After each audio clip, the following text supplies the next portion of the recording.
What's next? This is a question we're all having to ask and answer more frequently. I'm Jenny Blake, your host of the Pivot Podcast and author of Pivot, The Only Move That Matters Is Your Next One. For show notes from this episode, visit pivotmethod.com/podcast. If change is the only constant, then let's get better at it. Here we go. Hello, my friends. I am so excited to be here today with Ximena Vengoechea. She is a user researcher, writer, and illustrator whose work on personal and professional development has been published all over the place, including the Washington Post, Newsweek, HuffPo.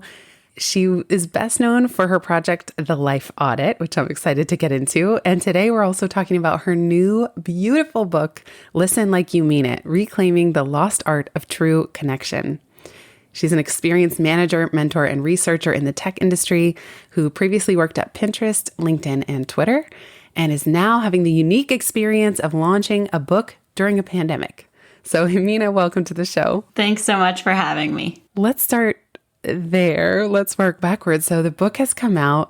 What has it been like for you launching in this environment? I'm curious if you've tried anything that has been particularly surprising or fun during this time of just so much upheaval for everybody.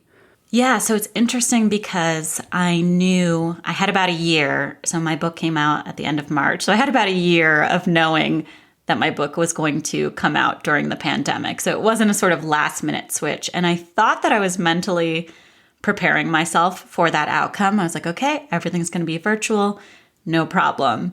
But it does feel different, even with that year's lead time to think about how you're going to approach it and what it's going to feel like. You don't really know until you're in it.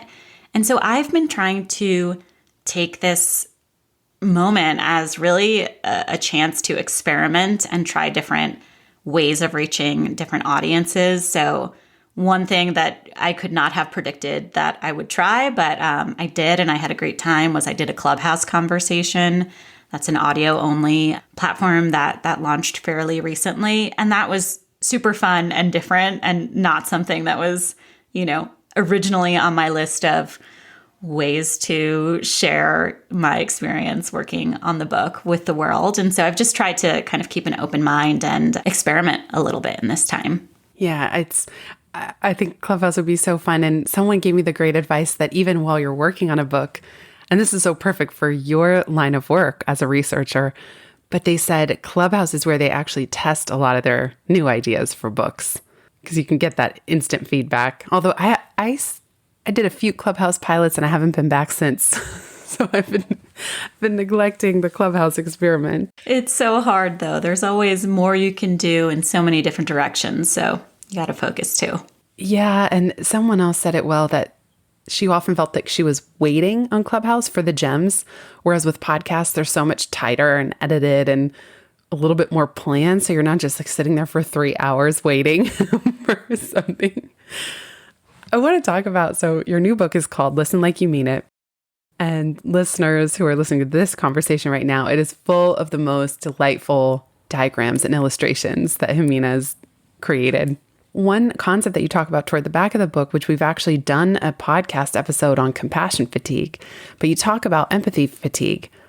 And I think for so many people, they probably want to listen like they mean it, but especially right now, there's this very real exhaustion that I feel certainly as we enter 2021, because crazy events and ripple effects from 2020 are sort of continuing into the threads of my life personally and professionally. So we have this starting point of semi-exhaustion or greater, and then this empathy fatigue. And I wonder what it's like and how you'd counsel people of just acknowledging. Maybe you could start by just telling us what is empathy fatigue.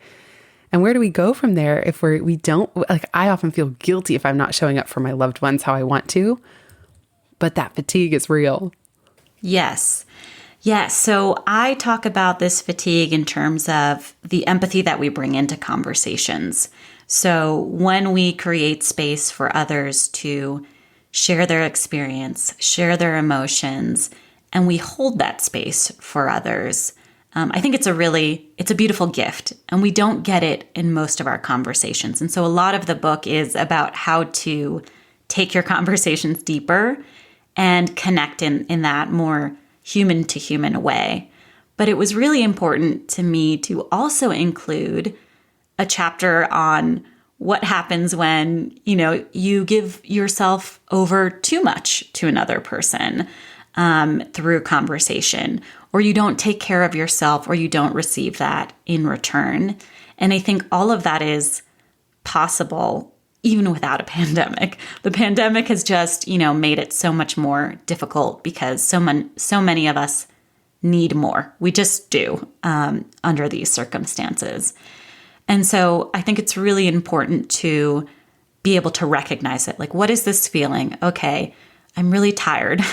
I'm exhausted. I'm feeling a little bit emotionally spent. I want to be here for the other person, but I don't really have anything left to give. Or even, and this is very common in certain caregiving professions, I am so, holding so much for this other person and what they're going through that I'm actually starting to take on those feelings myself. So someone's going through a really difficult time. You may be in, if not positive right now, neutral, but then you really start to internalize all they're going through and their pain, and that starts to affect your view of the world or your perspective. And so it's really important in these scenarios, and again, especially with the added pressure of the pandemic and all of the challenges that has brought our way, to be able to recognize when you're feeling this, what's maybe the root cause of it, and how to recover from it and also prevent it from happening in the future. So I think in terms of managing, if you've gotten to that point, it's really about reminding yourself that you are separate and distinct from another person, which sounds really obvious, but is actually can be very difficult to, center back on what am I experiencing? What am I feeling, instead of just focusing on the other person and their experience. And then also, I think it's important to take breaks and do things that feel restorative to you, and make sure that you're supported too, because the idea of bringing empathy into your conversations, it's not to become an empty vessel for someone else. That's not entirely healthy, and that means that your needs aren't being met. But it is to see and understand a person, and also to be seen and understood yourself. So it really is a give and take, and it's important to be aware of those dynamics and recognize when, oh, this is feeling really lopsided, or, I'm giving, but I'm not receiving, and adjust accordingly. Yeah, you mentioned this give and take. And I thought one of the most helpful frameworks in the book is the relationship audit of takers versus energizers. And I even love that language. I remember there was a time in my life and sort of friendships that I had attracted where I was doing so much listening to the point of exhaustion, and that any one text message I would become resentful, which is obviously not that person's fault. But I woke up one day and I realized, I think my friendships are lopsided, in the way that exactly the way you're describing.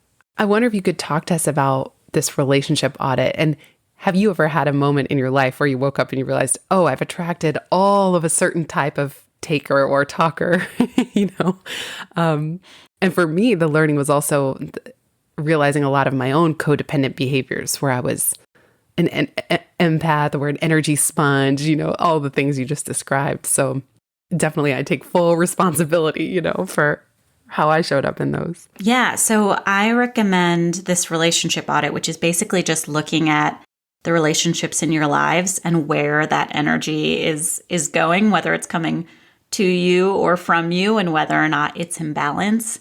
And I talk about these different groups as, takers being those people who maybe you notice, maybe you don't, but they tend to take more from you than they give back. And so they come to you, maybe they have a problem, they share what's on their mind.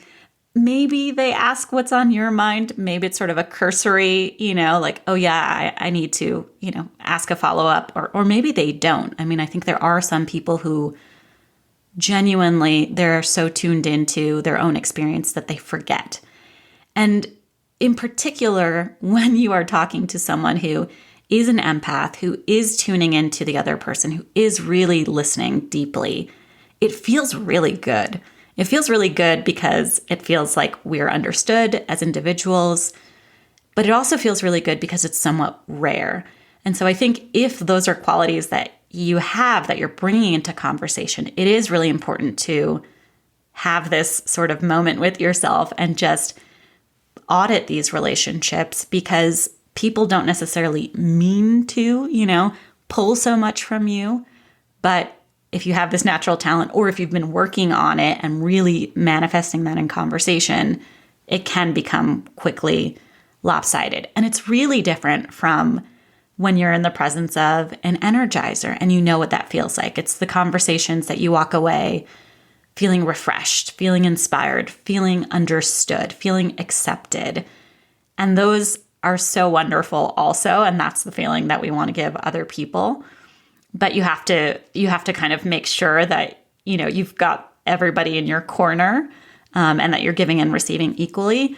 That being said, it's not always possible, because sometimes we have a coworker who we find draining in conversation, but they're our coworker. We can't just say, okay, I'm not gonna be on this team with you. Or it can be a family member.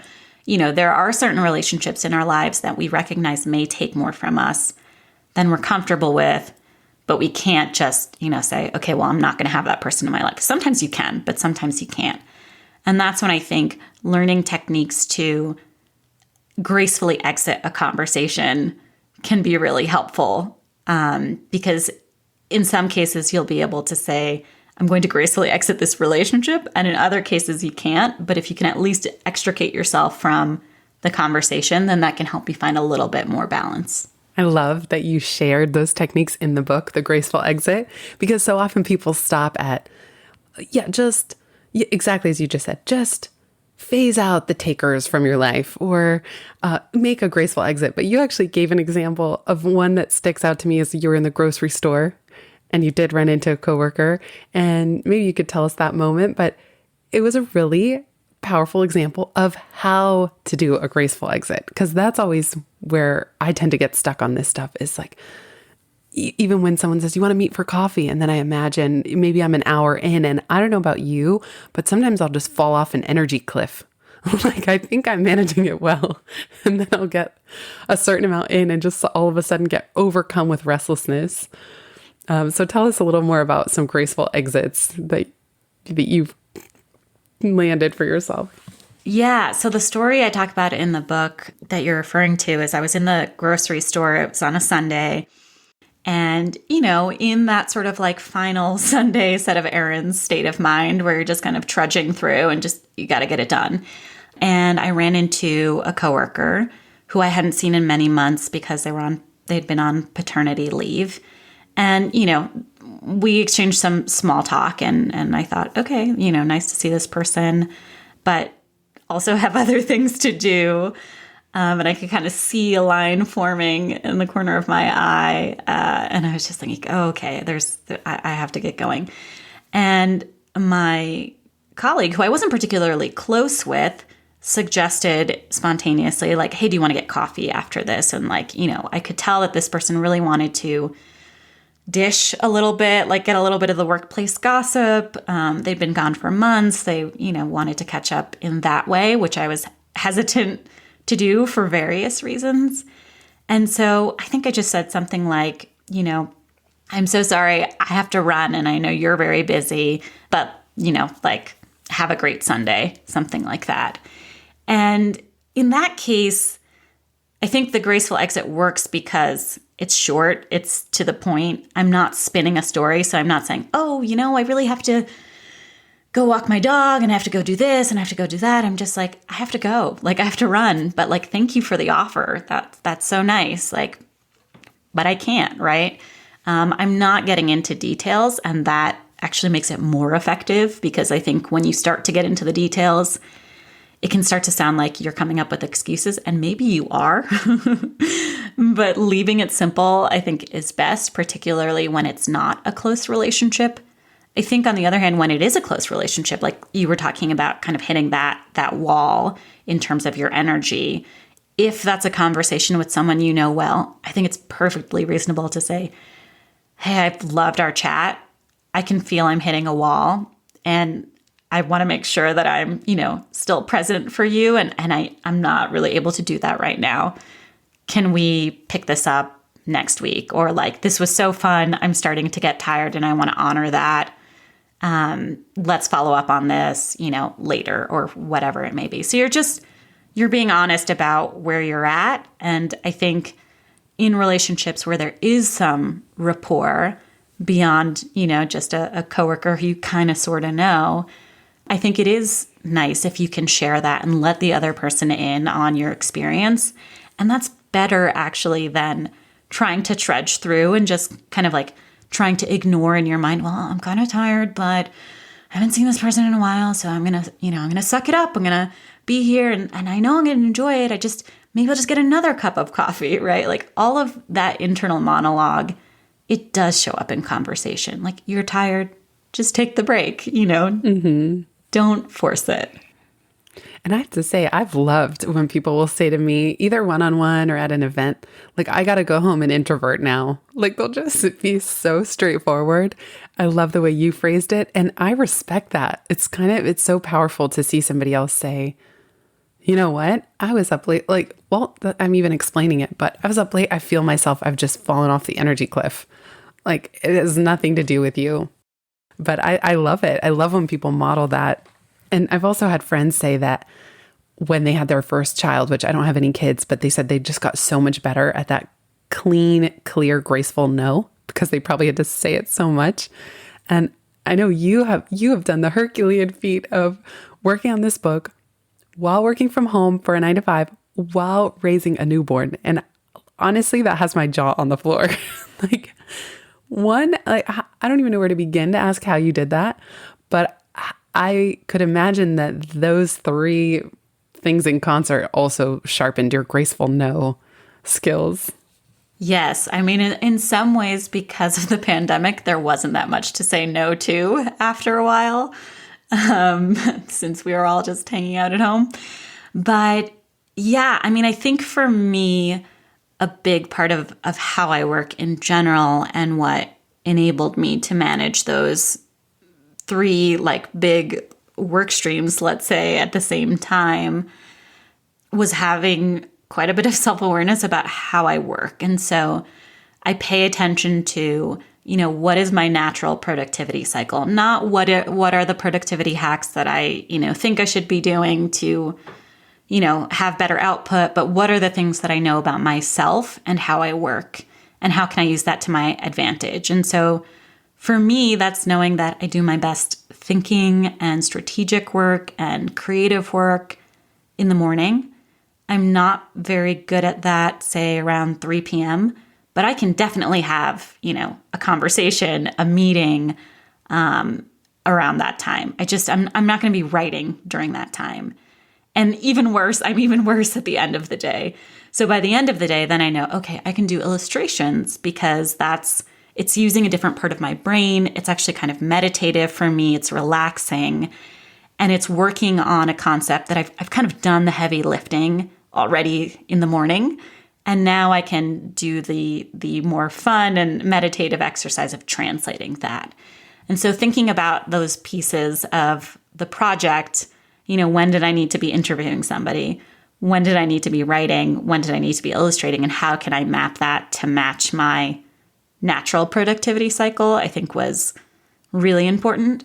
And then the other thing not to be understated is having a support system is huge. So, I was in the Bay Area at the time, and my husband had several months of paternity leave after my mat leave ended. And so that really helped once we were able to make that shift. Or it was like, okay, someone is watching the baby. I don't need to think about that right now. Besides nursing breaks, which obviously I was on deck for. But having someone to rely on was really helpful, and having that consistency was really helpful. And then the last thing that I'll say that I think was uniquely helpful for me was I have a very unsexy spreadsheet that I started when I first basically got the book deal 2 years ago. And it's just a time tracker. It's like I categorize, like, what did I work on? How long did I work on it for? And there's nothing pretty about it. But what it does for me is it shows me that work has been done. And that, again, for me uniquely maybe, is really motivating.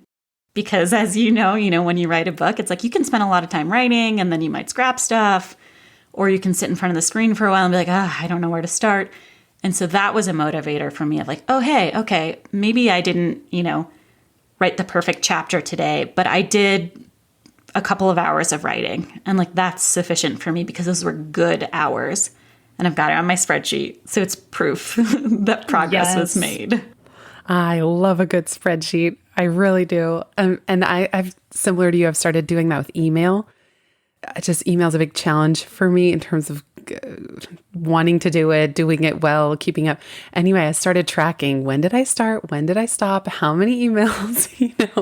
I track all my follow-up items. And with writing too, it's so satisfying to just note some kind of progress because it is such a big, complex task or project working on a book. It's so many pieces. I love picturing you doing your illustrations in the evening too. I wouldn't have thought of that. For me, that'd be a heavy lift probably with your illustrations in particular, because your book is really rich with illustrations. And it's clear from your website that this is just such a talent that you have, but also something that's part of your visual voice. Did you have a big checklist for the book of how many diagrams you wanted and where, and just start to check off one by one? Or would these illustrations sort of pop into your mind? I'm just wondering how you tackled that piece specifically. Yeah, it definitely expanded as the book went on. I think originally I was planning on maybe including 25 illustrations, which there are a lot more than that. There's probably just shy of 100 at the end of the day. So I approached it pretty organically. I definitely didn't work backwards and say, okay, 25. So it's going to be, 2 per chapter. So, what are the main 2 that I want to highlight? It was more that as I was working on these chapters and really working the ideas, an idea would come to me of, well, how can I translate this better? Like there might be a different way to say this. And so it was a little bit more experimental, more playful, more organic than anything else. And really, I found it to be a very generative process where in the end I had way more illustrations than I needed or than knew what to do with. And that, I think is actually not too dissimilar from my writing process. I'm not precious with my words. Like I'm more of a get it all out there and then let's go back and refine. And in some ways, I think something similar happened with the illustrations where I wound up having like way more than I needed and then could really go back and say, okay, what's working here? And pull out the pieces that I felt were strongest. But there was no strategy of, this many illustrations per chapter. Maybe that would have been a smart thing. I don't know. I didn't totally know what I was getting myself into for the production phase of the book, but we did it. I know. It's because that's its whole, I think it'd be so fun to see all the diagrams you didn't use. Like it's the missing chapter, but in your case, the missing visuals. That'd be such a fun bonus. Yes. I've definitely thought about I have all of these pieces of art. How can I kind of repackage them and share them? And I did not check out the Life Audit, but is that also graphically oriented? I do. Yes, I do have illustrations in the Life Audit as well. And typically, my approach with visuals is I don't approach them from a, decorative perspective of making something really pretty as the goal so much as a conceptual, point of clarity, a way to communicate an idea in a different way, in a simpler way, in a more whimsical way often. And I think that just probably speaks to, maybe how I process information, which is like part verbal, part visual. and also knowing that that's true for so many other people, and just helping to translate ideas in these images as a complement to what's happening in the text.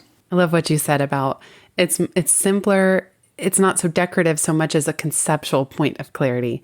And that's not easy to do.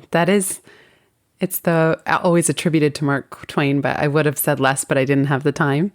And I feel like images really do that. And I love too that you're bringing in this value of whimsical. So it's not just that they're simple or conceptually clear, but whimsical as a part of your style. Did you do any training? Or did you just, I don't know, I'm wondering when this visual voice sort of came to you with the illustrations. And I know your website, even your story of where you were born and where you ended up professionally is written in such a organic way, I would say, in addition to whimsical. Mm-hmm. Yeah. I mean, as a kid, I took art classes. I went to a magnet school in middle school, a magnet school for the arts, and my quote unquote major was visual arts. So it was always part of my life, and it was fun. It was a fun hobby. But I didn't really take it seriously in any way. I didn't go to art school after that. I kind of set it aside, honestly, for many, many years. And actually getting an iPad and drawing on the iPad was one of the things that brought me back to it, because for anyone who's ever, done a digital drawing, that it's very freeing in the sense that you're not wasting paper or ink. You're on this device. You can start over. You can change things very, very quickly. And so just opened things up a little bit for me. It kind of took the risk level down when I returned to drawing. And that was really encouraging. And then I just started doing more of it and finding more ways that it was helpful in telling the story that I wanted to tell. And I think too, and certainly I think this is true for folks who have visual arts that they're working on, and maybe also for writers too. I do think there was a moment where, early on, I sort of resisted my style, my visual style, and I wanted it to be a little more serious. And then, I was kind of experimenting with different mediums and things like that. And then I just sort of accepted, no, this is your style for a reason. It is lighthearted. It's a little bit cartoonish. It's very accessible in that way.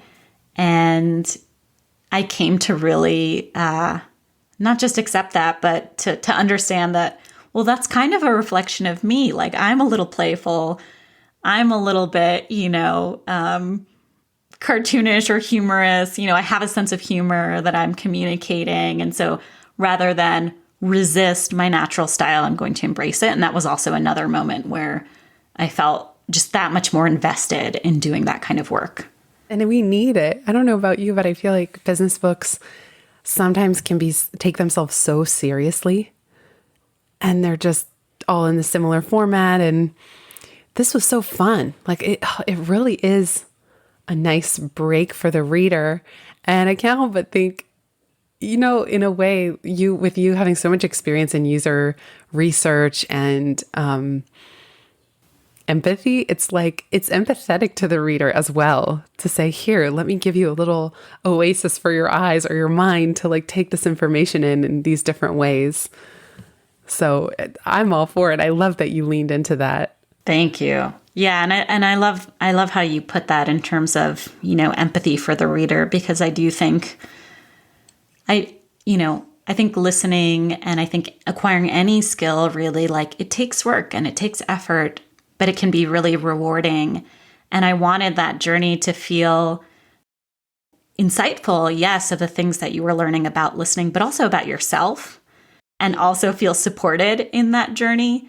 And so I think the illustrations help in that way of kind of breaking up the information, but also there are exercises, there's self-reflection prompts to help you as a reader, as a listener, really understand what you're bringing into conversation, how that shows up, how you can manage it. And that was really important to me, particularly because I think listening it is for the other person, but so much of it is about ourselves, and what we're bringing into a given conversation. Say more about that. When you say listening, yes, it's for the other, but so much more about ourselves. Well, I think that, it's for other people in that we're trying to, literally hear what they're saying. And so there's this idea, okay, I'm just going to give them my ear and that's it. But it's about ourselves in the sense that we can very often get in our own way. So we've got our inner monologues that can start to run during a conversation. We're distracted and we can't stay present. We have what I call default listening modes, and these are just natural ways of showing up to listen in conversation. It's a filter you tend to hear things through based on early relationships and your personality. And it dictates what you hear, right? So if I'm someone who has a problem-solving listening mode, I hear everything through the lens of a problem to be solved. That's a very different listening mode from someone who has a more mediator listening mode, who's really listening to hear all sides of the story at any given time. These modes are great, but they're not always what's needed in a conversation. If I'm listening as a problem solver and the other person is just sharing their experience, they don't see a problem, or they see the problem, but they don't need help, advice that I give, my response may be unwelcome, right? And so I think so much of listening is identifying those things about yourself. It's identifying, before you go into conversation, what is my default listening mode? It's identifying when you're in the conversation, oh, I'm getting distracted. My thoughts are starting to run the show. Or I'm actually not listening because I'm winding up my response. Like there's something I want to say and I'm focusing more on that. And it's knowing too, like, oh, you know what? I'm feeling emotionally charged right now. Something that's been said has sent me off, has activated me in some way. That means I also can't listen in this moment. So that's what I mean when I say so much of it is actually about us, because there are so many things, whether they're external or internal, that affect how we show up. And a lot of being an effective listener and an empathetic listener is recognizing those things as they're happening and being able to manage them in the moment. I love that you brought up the common listening modes, because I actually wanted to read them out for listeners. You ask in the book, you say, which one are you? And then I have a question about this. So listeners, Ximena mentioned a couple of them, but we have explainer, validator, identifier, nurse, problem solver, diffuser, mediator, empath, interrupter, interviewer, and daydreamer. So my question for you, Ximena, is there a meta mode that you envision that transcends all of these, that's mind like water? Like, is there a mode called pure presence, or as pure as possible? Or do you find that we are adjusting and we usually have one or more of these lenses? We just can't help it. They're there, but the trick is to try to resist the urge to go too deeply until we know what's needed. Yeah, I think it's more the latter, in that I hesitate to, direct anyone towards this like higher level of listening that I can't say that I've tapped into that if it exists, the sort of like meditative guru level of listening, let's say. I think it's more like it's actually kind of somewhat like any typology, or even if you're into astrology, right? It's like you've got all the signs, or you've got all the types. If you've done a work assessment, you've got all the modes. You probably have pieces of each of those in you. It's just that there's one that you tend to use more than the other. It's you lean in a certain direction. And so that actually makes it more approachable, accessible, in the sense that you're not learning an entirely different mode. Like you have that mode already in you. You're just learning to recognize when you could be channeling that mode instead of the one that you are really, really comfortable with, and that has probably been reinforced in conversations and that people may admire you for even, right? There's a reason that you have that listening mode to begin with, but it's about broadening that view and saying, okay, I tend to listen as an identifier. That can be really helpful because it helps the other person know they're not alone. But Sometimes it can cause the other person to feel dismissed, like I'm talking about myself. So let me be aware of that and see what's needed in this given conversation and what other modes can I pull from. But they're all there. It's just that we tend to lean on one more than the other. I could also see it being super helpful to have these modes, and that the labels you've given them are so perfect to be able to say, as a coach might say, do you want me to, would it be more helpful for me to just listen, or would it be more helpful for us to brainstorm or problem solve, and to just ask which hat is more helpful for you right now, which listening mode? Yes. And I think we often do need to ask, because it's not always easy to know, what does the other person need from me in this conversation, which is part of why we have this default. We default to, well, they probably need this. Right.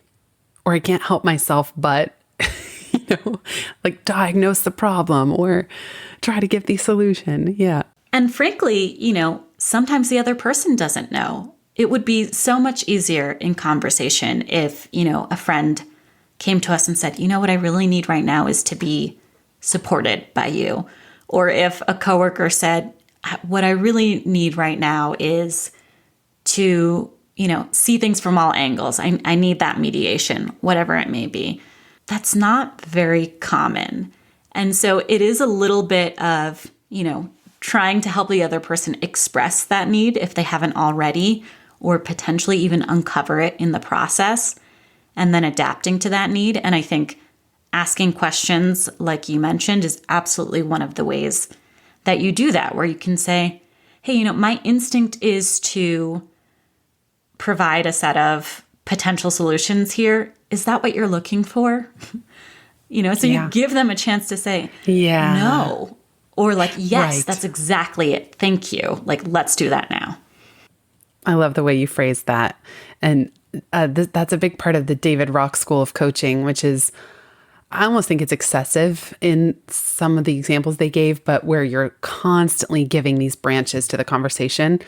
And for them, it's for the sake of psychological safety, is you're just always asking permission. And I love the way you said it. Like, I have the urge to jump in with a few ideas, or, oh, I have experience with this, I'm happy to share, or I'm happy to also just keep listening, And you mentioned too, the modes, sometimes the other person will enter, like monologuing, venting, or confessing.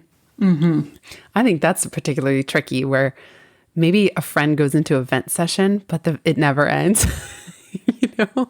And as a coach, we would be trained to say, I'm going to pause you. Is it more helpful to use our time? Do you want to keep venting, or would it be more helpful to go into what you do want? What do you suggest? Let's say, as a listener, yes, the person in front of you is in a monologue or a vent, or maybe they've told you this story 5 times already. Do you think there is a case for interrupting and shifting the conversation?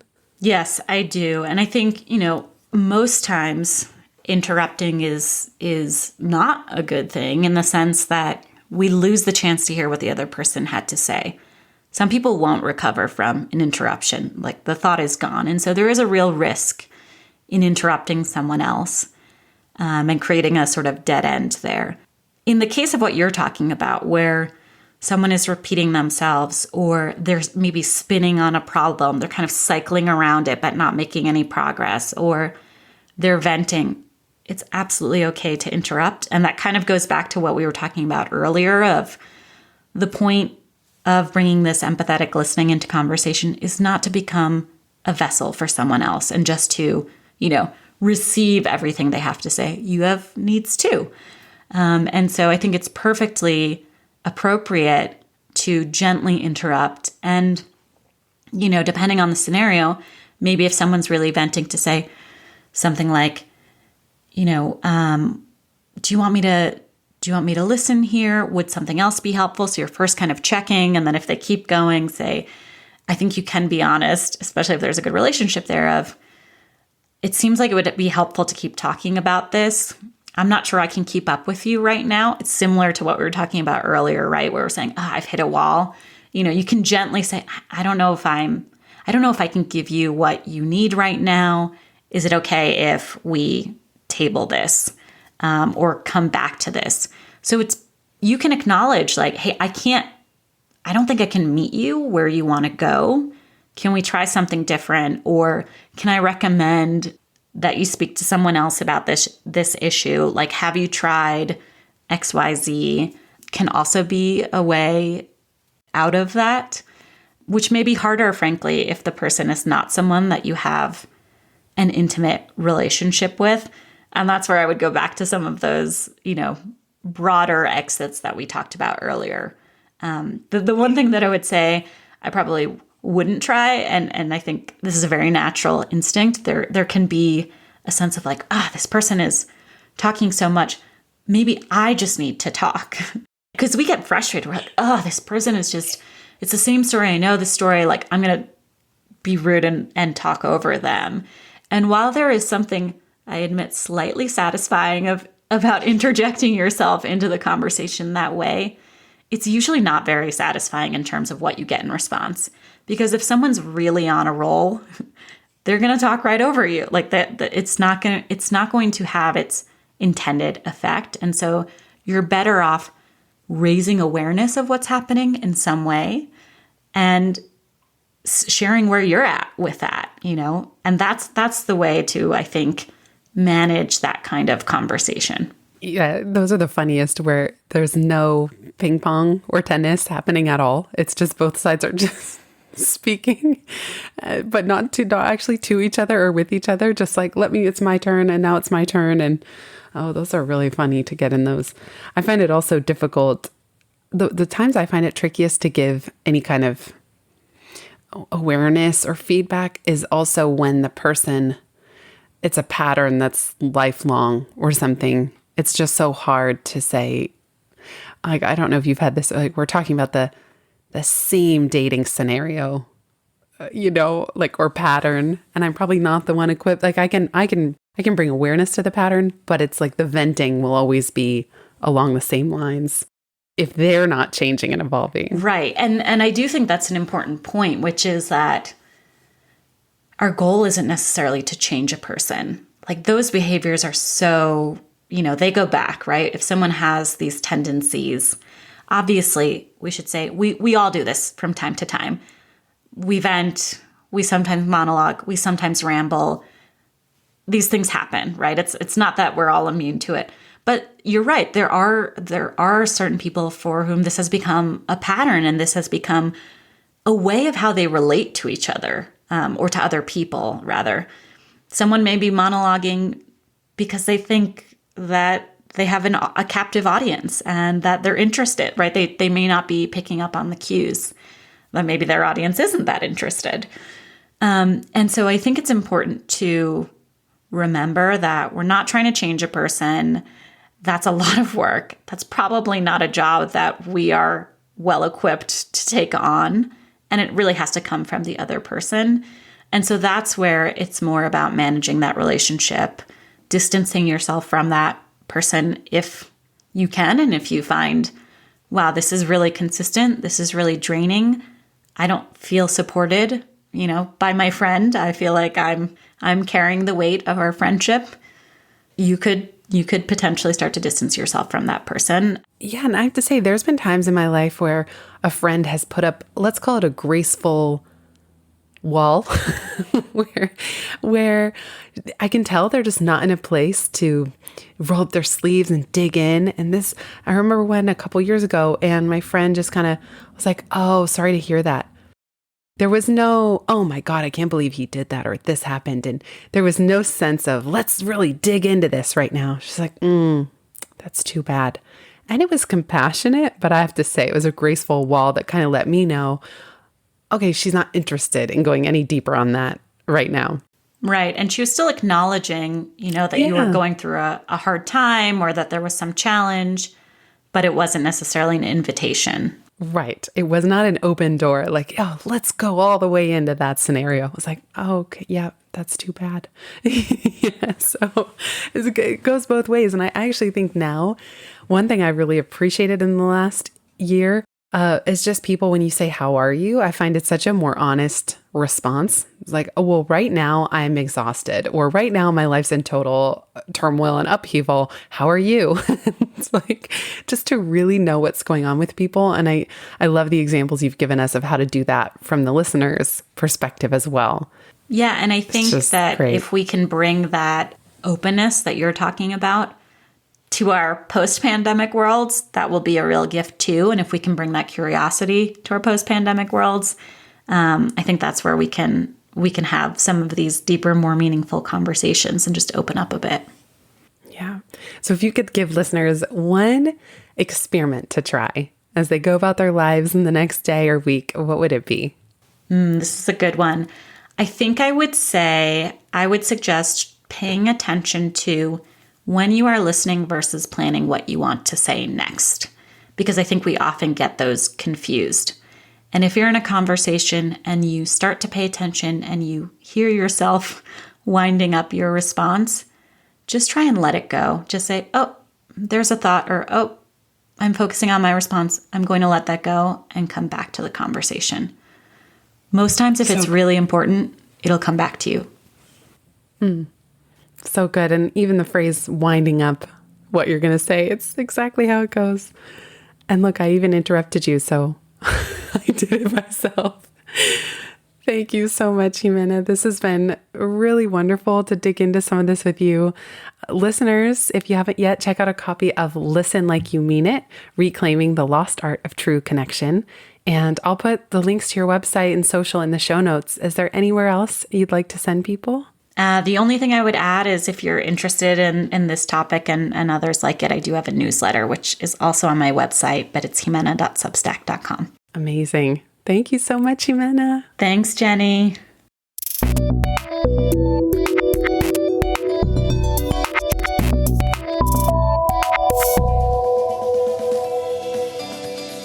Thanks so much for listening to this episode of the Pivot Podcast.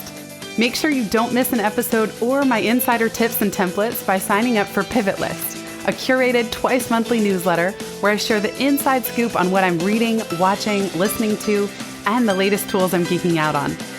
Sign up at pivotmethod.com/pivotlist. Get show notes from this episode at pivotmethod.com/podcast and connect with me on Twitter at Jenny_Blake. Remember, build first, then your courage will follow. Hasn't it always?